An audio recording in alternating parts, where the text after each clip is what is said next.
Art Spirit by Robert Henri.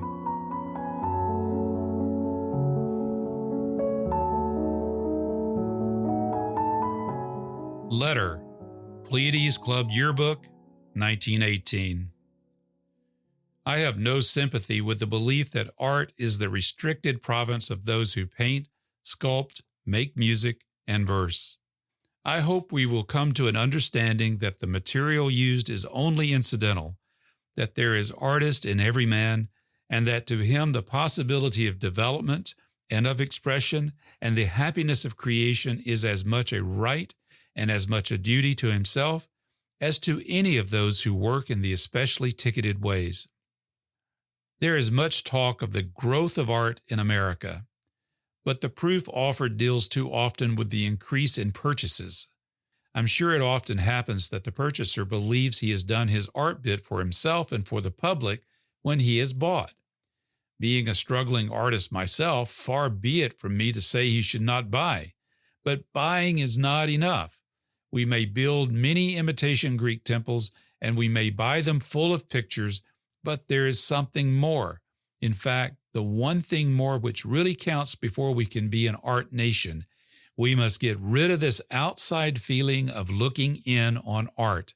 We must get on the inside and press out.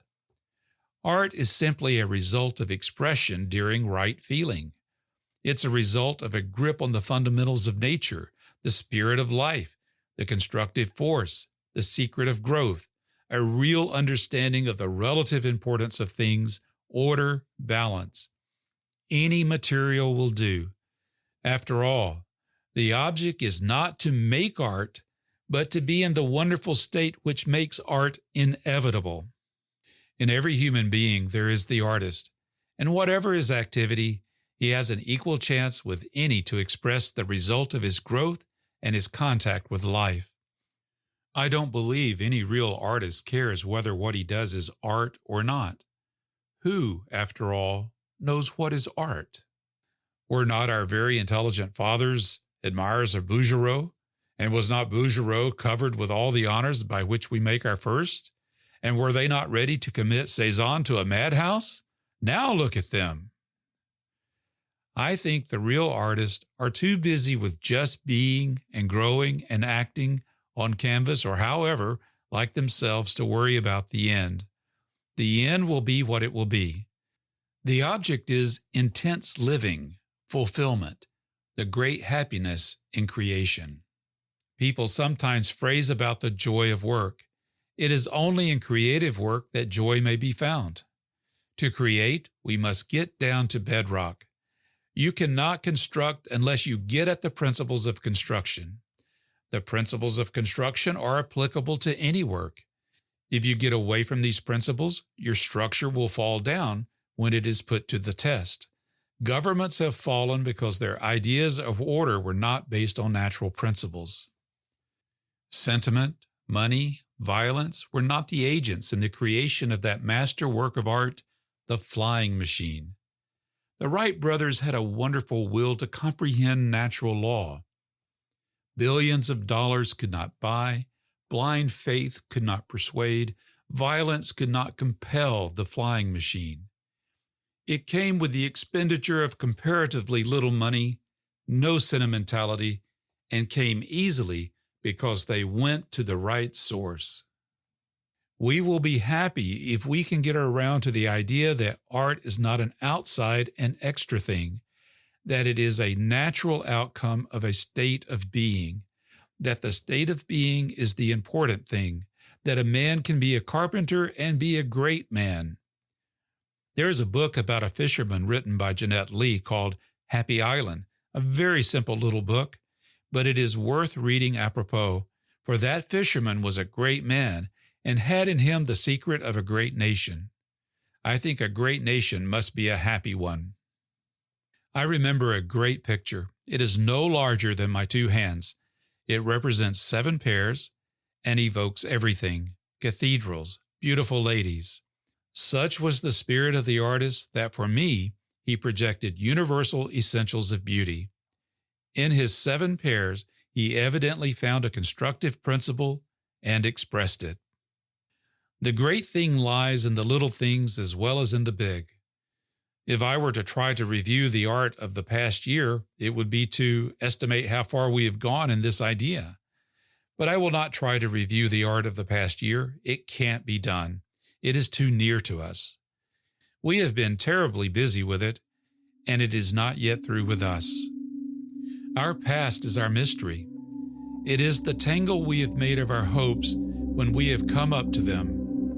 The future alone is clear.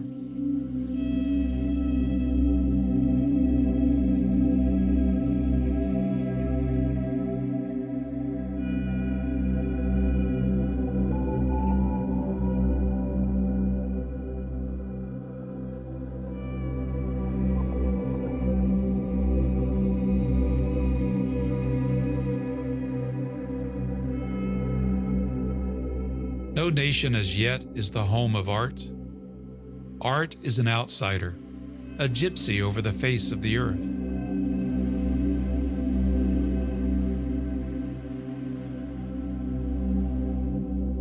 The only sensible way to regard the art life is that it is a privilege you are willing to pay for.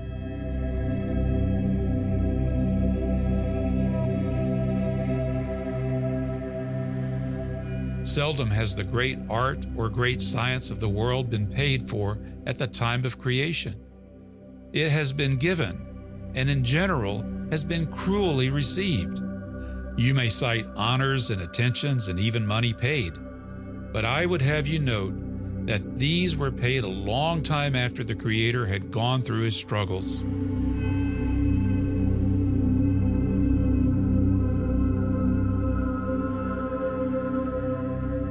Breath is useless unless it affects expression. Sometimes an almost imperceptible note plays a great part in the making of a picture. It is not necessarily the obvious thing which counts strongest. The great moments of a day are sometimes such as hardly reach our consciousness, yet such moments may have made all the beauty and the success of the day. The almost imperceptible note may be the most powerful constructive agent in a whole work. A red flower placed in a window may expand its influence over all the area of your sight.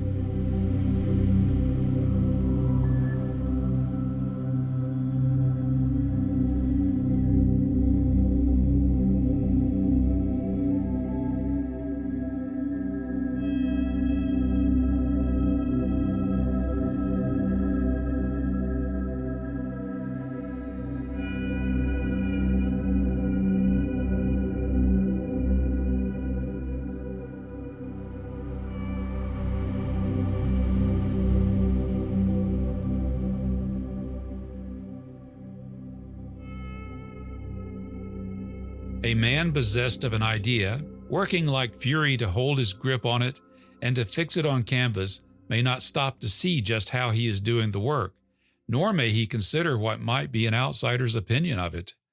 He must hold his grip on the meaning he has caught from nature, and he cannot grope for ways of expression. His need is immediate. The idea is fleeting.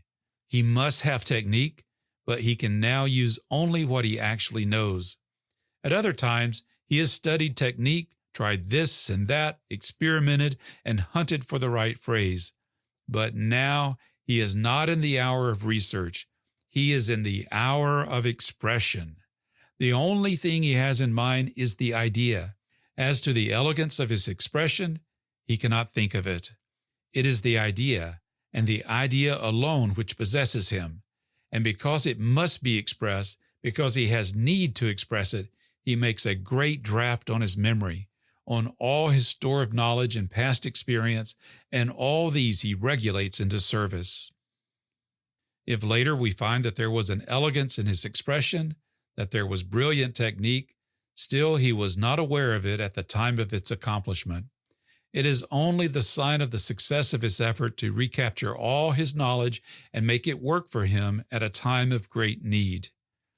He was not conscious of his gracefulness, for it was only a result of the high state of order to which he had raised himself. A young girl may come into a room and with her thoroughly unconscious gesture bring animation and a sense of youth, health, and goodwill. It is a fine technique which she employs, for all in the room receive her message, and she imparts without loss somewhat of her youth and spirit to each one present. Her technique is handled as only a master could handle it, that is, without thinking of it. In the activities of play, she has made her body supple, and it readily responds to her emotion. Through gesture, she has a language that is so much her own that it is spontaneous. She is young, she is healthy, and she looks on the world with a wonderful goodwill, and there is a need within her to transform all environment to her own likeness. Her whole body, her look, her color, her voice, all about her is in service and is unconsciously ordered to express and spread the influence of the song that is in her. If, on the other hand, she is one of those terrible creatures who must walk and talk with the airs of their betters, who must in some way pretend to be that which they are not, we may see a very skilled technique, one filled with 1,000 clever tricks, but it is a self-conscious technique, one which is an end in itself. We often meet men who wear a mask of great profundity, who would be bored to death and be profound. A scientist is not a scientist in order to be a scientist. He is what he is because he wants to know about life. The scientist wants to know life, therefore the marvels of mathematics. The young girl wants to live in the happiness of her state, therefore her buoyant gesture. The artist wishes to declare the significances he finds in nature, therefore the painter's technique. There can be no delight in considering a technique that is without motive. The simplest form is perhaps that of the juggler. Whether he catches the balls in his hands or not, the balls go up into the air, perform perfectly natural curves, and fall according to the laws of nature.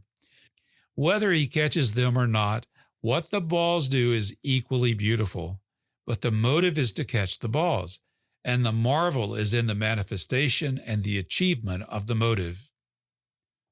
A line, or a form, or a color, therefore cannot be meaningful in itself.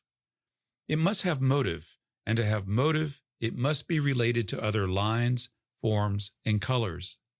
It must have sequence, and an end must be attained. If the end is a simple one, the sequences will be equally simple. If the end is the revelation of a profound mystery of nature, the sequences must be equal to it, for the revelation is written in every part of the construction. If the technique of a master is marvelous, if it appears that he has turned paint into magic, rendered the life, the look, and all about an eye in a stroke or two, it is not that he has a bag of tricks. It is that with a mighty power of seeing the particular eye and an absolute need to express it, he uses judgment and he taps all his store of experience. The eye is not made in a stroke or two because he wants to make it in a stroke or two. He does not care how many or how few strokes it takes. The eye is what he wants. Later, he may himself marvel at the simplicity of its rendering, and other days, in the days of research, he may set himself the task of doing an eye in a stroke or two and work hard at it.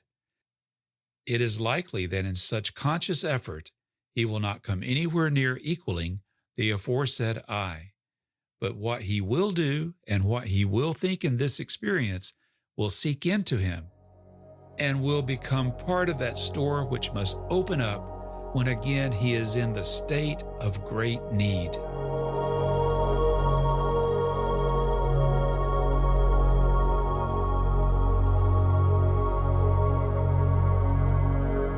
I count on seeing your new work when you come to town, and I count on finding in it the likeness of the man I know. The techniques which are beautiful are the inventions of those who have the will to make intimate human records.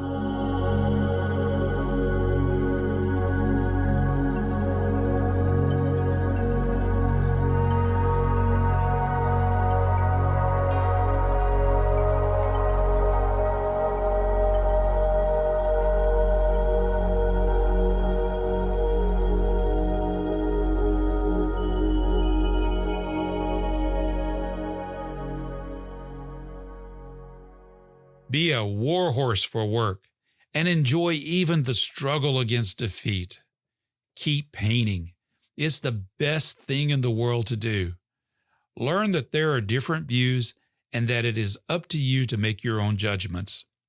See the value in compositional work, and don't be a life class hack. Don't believe that sitting in an art school and patiently patting paint on canvases will eventually make you an artist. There is more than that. If a new movement in art comes along, to be awake to it, study it, but don't belong to it. Have a personal humor about things. You will never know your caliber until you have tried yourself. Avoid idle industry. Always leave out the padding. Be venturesome. Try new things that appeal to you. Examine others. Have a pioneer spirit. Prevent your drawing from being common. Put life into it. The way to do this is to see the model. See that the model is great, wonderful, a human creature there before you in the tragedy and comedy of life. Then draw. Avoid mannerisms, your own and other people's. Preserve your originality by painting what is before you as you see it, for things have a special look to you. Make your pictures of big pieces rather than small ones. Through the big pieces, the statement can be made frankly and fully. Get the easy naturalness of nature. Nature is full of surprises. They happen equally in great and small events and are inevitable results. They are parts of a sequence. Make your picture as full of surprises and as easy as nature. Don't ever stock your head so full of learning that there will be no room left for personal thinking. Develop your power of seeing through the effort and pleasure of seeing. Develop the power to express through the effort and pleasure of expression.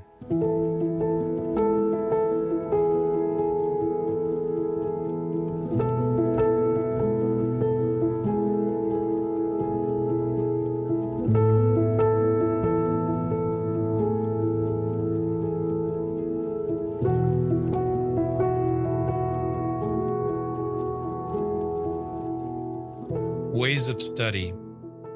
The school is not a place where students are fitted into the groove of rule and regulation, but where personality and originality of vision are encouraged, and inventive genius in the search for specific expression is stimulated. The real study of technique is not the acquirement of a vast stock of pat phrases, but rather the avoidance of such, and the creation of a phrase special to the idea. To accomplish this, one must first have the idea and then active inventive wit to make the specifying phrase. This places the idea prior to the technique as a cause for the latter, contrary to the academic idea, which is the reverse.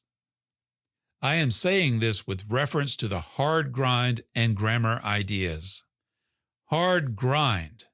I was in art schools for 3 years before I really began the struggle with mind and body to do something with my faculties other than the sheer mechanical process of eye and steady hand assisted by several judgment-saving tools such as plumb line and stick with notches in it. I know the hard grind and the grammar study both here and in Paris, and while I was in it, I was regarded as typical, for I was anxious, and I worked all day and all evening. From my own experience, I know that mindless drudgery would be a better name than hard grind, and that idle industry would be equally descriptive of such work. There are at present, all over the world, art students sitting meekly at their work, copying external appearances and whatever is the fashion of the school in which they work, copying lines and tints of models of which they have no idea, no understanding, for which they have no respect, no enthusiasm, putting off to some future day that sensitive appreciation, that grasping of significance, that announcing of a special evidence of their own about the matter. Simply hard grinding. Maybe the name is not so bad. Like a millstone, learning technique. Technique of what? For the expression of what? Studying construction? Construction of what? What a deception. Those meek students, plodding away, afraid to use their intelligence lest they make mistakes, have a faith that after so much virtuous, humble tent and line copying, years of it, the gift of imagination, the power to say things the world is in need of hearing for profit or pleasure, and the special management of the medium will be handed to them as a diploma is handed to a graduate. The man who becomes a master starts out by being master of such as he has, and the man who is master at any time of such as he has is at that time straining every faculty. What he learns then from his experience is fundamental, constructive, to the point. His wits are being used and are being formed into the habit of usage. He is working on his direct road. His grind is hard. His brain as well as his body is taxed to the limit, but his hard grind is not a dull grind, for he is grinding something. He is studying grammar because he needs it, and needing it, he studies with greater wit and knows it when he finds it. This going slow, this hard grind, this study of grammar, as understood in Julian's academy and in the academies that have sprung from Julian's, is too easy. There is not in it the hard grind that makes a man find himself and invent special language for his personal expression. I am for drawing and for construction, for continued and complete study, acquirement of firm foundation. But the drawing I am interested in is the drawing that draws something, the construction which constructs, and the idea to be expressed must be at least worthy of the means.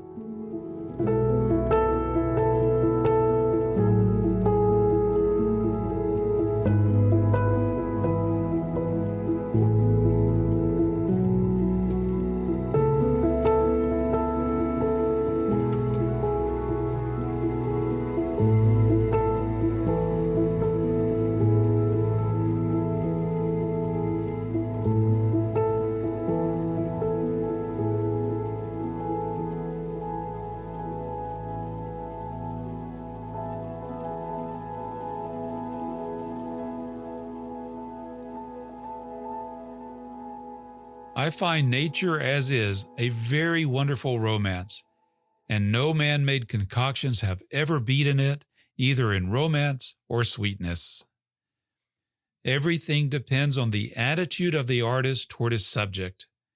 It is the one great essential. It is on this attitude of the artist toward his subject that the real quality of the picture, its significance, and the nature and distinction of its technique depends. If your attitude is negligent, if you are not awake to the possibilities, you will not see them. Nature does not reveal herself to the negligent. As a matter of fact, the most ordinary model is in reality a fascinating, mysterious manifestation of life and is worthy of the greatest gifts anyone may have of appreciation and expression. It was the attitude of Velázquez toward his model that got for him the look which so distinguishes his portraits. The people he painted were conscious of the humanity and the respect of the man before them. They knew that he could pierce masks and that he could appreciate realities with unbounded sympathy. They undoubtedly enjoyed posing for him, and while he painted, they looked at him, responded to his look, were frank with him, and revealed without pomp or negation their full dignity as human beings. So, his king becomes a man for whom you have sympathy, pity, and respect. In that studio, the king and Velázquez met, and in the portrait that was painted, we see eyes and gesture which tell of an unusual contract.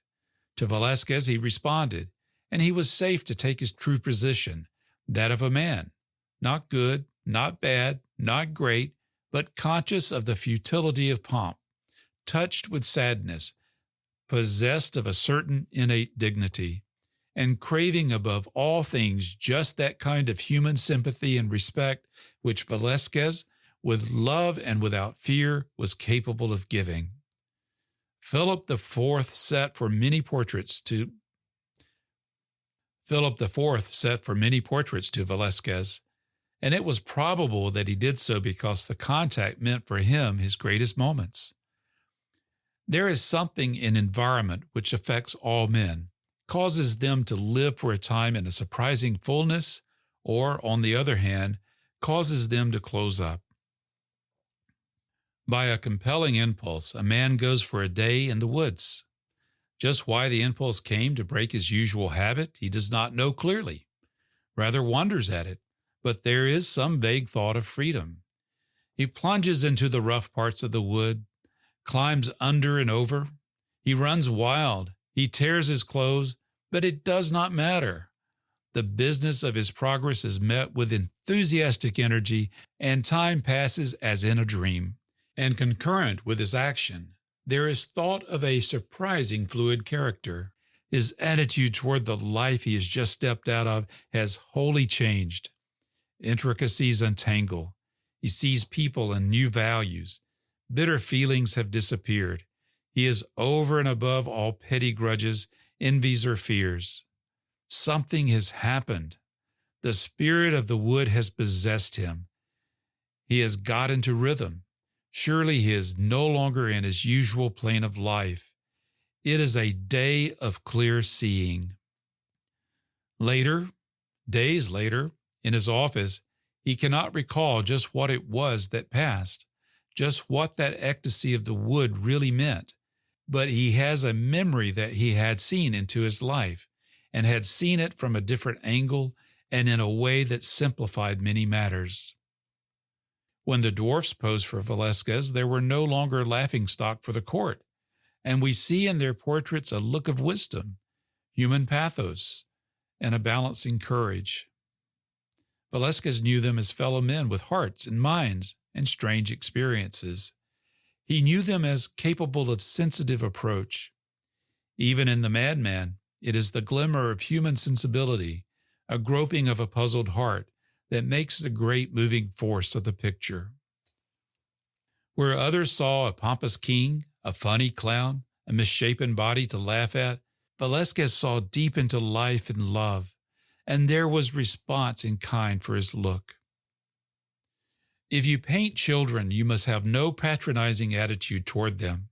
Whoever approaches a child without humility, without wonderment, and without infinite respect misses in his judgment of what is before him and loses an opportunity for a marvelous response. Children are greater than the grown man. All grown men have more experience, but only a very few retain the greatness that was theirs before the system of compromises began in their lives. I have never respected any man more than I have some children. In the faces of children, I have seen a look of wisdom and of kindness expressed with such ease and such certainty that I knew it was the expression of a whole race. Later, that child would grow into being a man or a woman and fall, as most of us do, into the business of little detail, with only now and then a glimmering remembrance of a lost power. A rare few remain simple and hold on through life to their universal kinship, wade through all detail, and can still look out on the painter with the simplicity of a child and the wisdom of the race, plus an individual experience. These, however, are rare, but the potentiality exists in practically all children. We will not see much of any of this unless the quality of our attitude is equal to it. The sky will be a dull thing to the dull appreciator. It will be marvelous to the eye of a constable. Still life will be dead, inert, to the eye that does not start it in motion. To a Cézanne, all its parts will live. They will interact and sense each other. All nature has powers of response. We have always been conscious of it. Our idea that things are dead or inert is a convention. I am not particular how you take this, scientifically or otherwise. My simple motive is to make such suggestions as will bring strongly to mind the thought that the student in the school or the artist in the studio must be in a highly sensitive and receptive mood, that negligence is not a characteristic of the artist, that he must not bind himself with preconceived ideas, must keep himself free in the attitude of attention, for he can never be greater than the thing before him, which is nature, whatever else it is, and nature contains all mysteries.